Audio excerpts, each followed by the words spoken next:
Have you ever felt like there's a certain kind of person missing from our world today? A type of person with a deep inner wisdom, an intuitive understanding of life that goes beyond simple facts and figures. The Swiss psychiatrist Carl Jung noticed this phenomenon over a century ago. He observed what he called the disappearance of the spiritually intelligent woman. This isn't about women literally vanishing.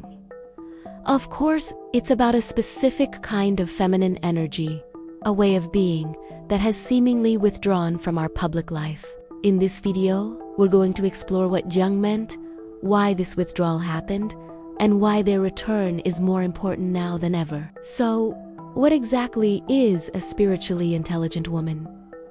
This isn't about religion in the traditional sense. Jung wasn't talking about church attendance or dogma. He was describing a woman who is deeply connected to her inner world, to her intuition, and to the symbolic language of the soul. She is someone who understands life not just through logic and reason, but through feeling, metaphor, and myth.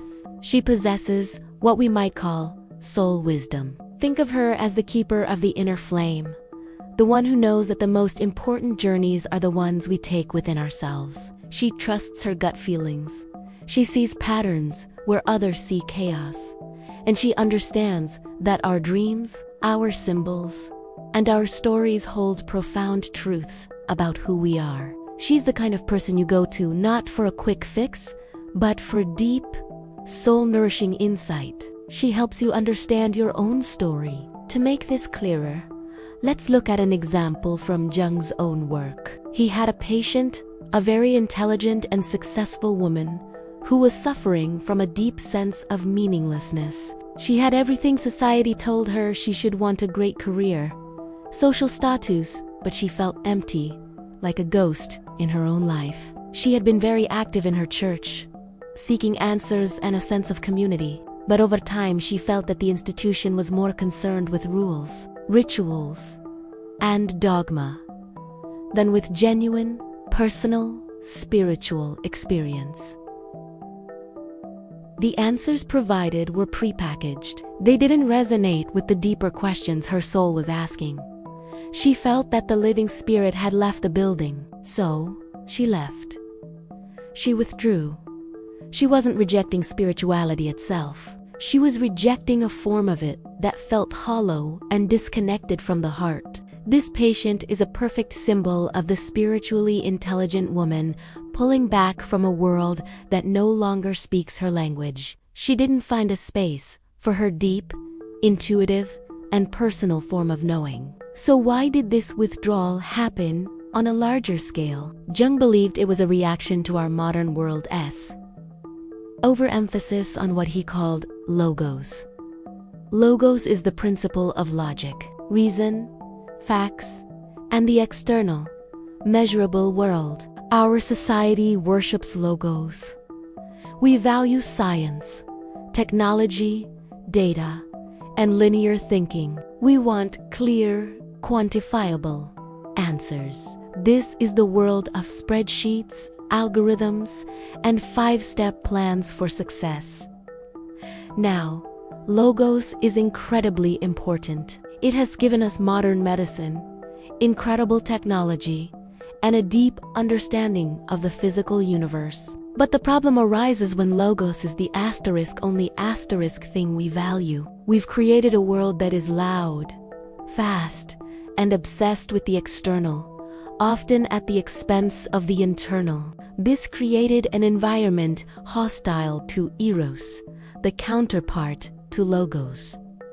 For Jung, eros represents the principle of connection, relationship, feeling, and inner wisdom. It's the glue that holds things together, the force that seeks meaning and wholeness. The spiritually intelligent woman is a natural carrier of this eros principle. When society relentlessly screams that only logos matters, that feelings are irrational, intuition is untrustworthy, and the inner world is just fantasy, it creates a deep conflict. The spiritually intelligent woman finds that her greatest gifts are her deep insights are dismissed as just a feeling, Her understanding of symbolic meaning is seen as impractical. She is told to be more logical, more rational, to fit into a system that doesn't acknowledge the other half of what it means to be human. Faced with this constant invalidation, what does she do? She withdraws. She takes her wisdom and her light, and she pulls back into the private sphere, into her own inner world, or into small trusted circles where she won't be misunderstood or ridiculed. She goes silent in the public square because no one is listening for the language she speaks. It's an act of self-preservation, a way to protect a sacred part of herself from a world that doesn't know what to do with it. This disappearance has left a huge void in our culture. When the keepers of inner wisdom retreat, society becomes imbalanced. We are left with a world rich in information, but poor in meaning. We have more ways to connect than ever before through technology. Yet many of us feel more isolated and disconnected than ever. This is the hallmark of a world dominated by logos without the balance of heroes. We see the consequences everywhere, in rising rates of anxiety and depression, in a pervasive sense of burnout, in the endless pursuit of material wealth that leaves people feeling empty, and in the way we treat our planet, seeing it as a resource to be exploited, rather than a living system we are part of. We have lost our connection to the soul of things. We know how to build rockets to go to the moon, but we've forgotten how to navigate the landscape of our own hearts. That is the price we pay when spiritual intelligence is sidelined. But here is the most important part of this story. This is not an ending.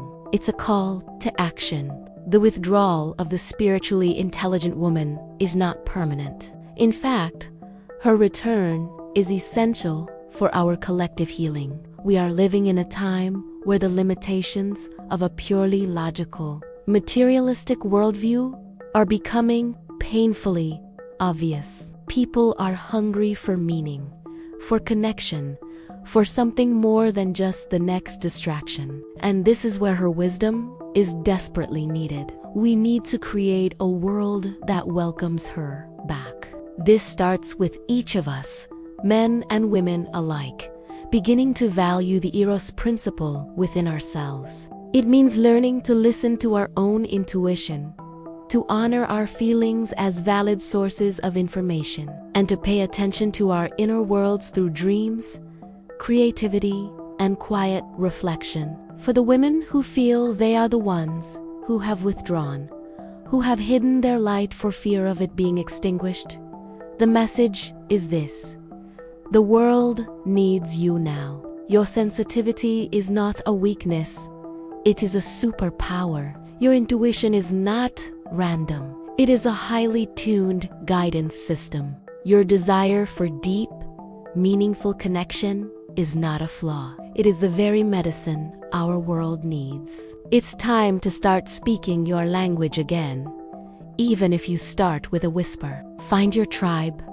connect with others who see the world as you do.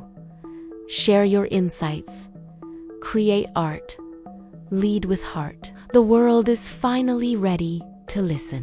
By reintegrating this spiritual intelligence, this deep feminine wisdom, we can begin to create a more balanced and whole society. A world where head and heart, logic and intuition, doing and being, can work together in harmony. This isn't about abandoning progress or reason. It's about enriching it with depth, meaning, and soul.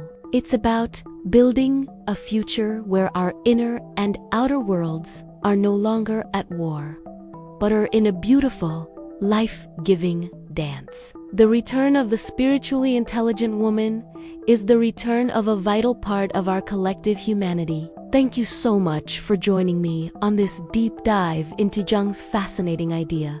If this resonated with you, I'd love to hear your thoughts in the comments below. Have you felt this absence either in the world or in yourself? Let's continue this important conversation. Don't forget to like this video and subscribe for more content that explores the deeper side of life. See you next time.